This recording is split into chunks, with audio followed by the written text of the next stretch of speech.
Hi guys, welcome back to the channel. Thought I'd do a quick update on my female P. Rufilata. My good friend Tim, who actually works for Creatures from the North, that's where I actually got the spider from. He said to me, it looks like she might have spider flu. I'm like, oh, okay. I've never heard of spider flu before. So he says to me, put her next to a, well, just put her next to a nice hot, humid heat mat. Up the temperature to about 30, which I've actually done. I've been filling up the water dish, making the substrate nice and wet to try and lift the humidity. I've put some sphagnum moss in there as well. And unfortunately, guys, I've noticed that she sadly passed away this morning. It looks like, guys, that she's tried to molt. The carapace has popped off, and yeah, she's got stuck in a molt overnight, guys. So yeah, my first ever P. Rufilata female, and she's yeah, she's sadly passed away, guys. As you know, I've had 4 males in about 3 or 4 years, and so I thought, I'm going to buy a sexed female this time. And yeah, she's only lasted 2 or 3 months. This has never happened to me before. Tarantulas always molt perfectly fine in my care. My male, T. apophysis, he's molted about 6 days ago. He's perfectly fine. I knew he was a male.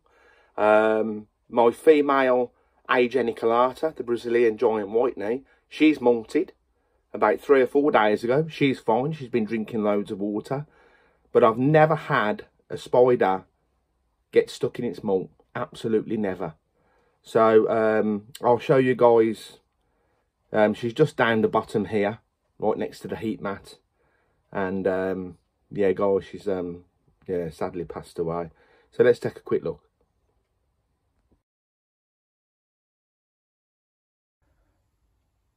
So guys, this is where I usually keep my roaches. My roaches are just there.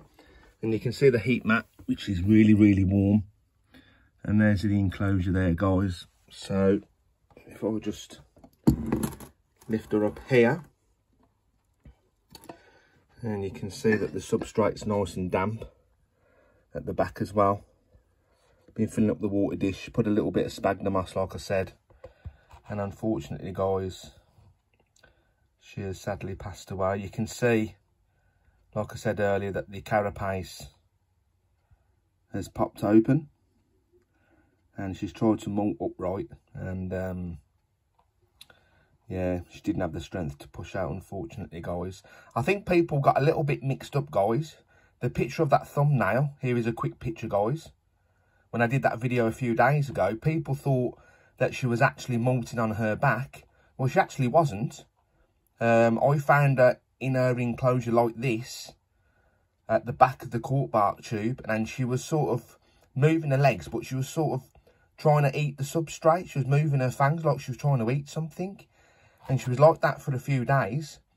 And, yeah, I was just a bit, lost for words what was going on. I didn't have a clue what was going on. So I thought I'd just try and change her enclosure. She didn't build no web bed. She wasn't on her back. Her colours weren't looking dark. But, yeah.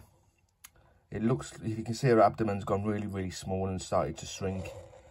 But I'll leave her in the enclosure, guys, just for another, day or so.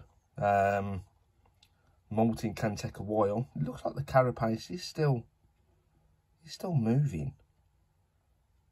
But yeah, like I said, I woke up this morning, guys, and she was like this. So I don't really want to touch her any more than I actually have to. But, yeah, if I knew that she was molting, guys, I wouldn't have touched her, of course. I've been in the hobby a long time, and, yeah, I've never had any problems with tarantulas molting. I'll just quickly show you guys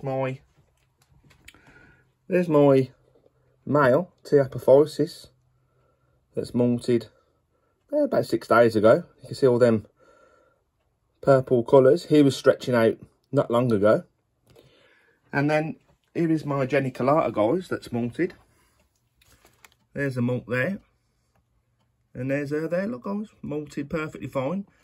She's been drinking a lot of water the last couple of days and grabbing some moisture from her molt.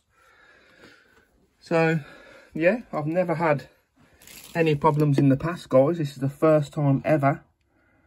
And yeah, I'm absolutely gutted. I've only had her a few months as well. So, like I said, I'll leave it for a day or so, guys, and then if she doesn't push out of her skin, then I'll have to bury her. So I thought I'd give everybody an update, guys, and thanks for watching, everyone.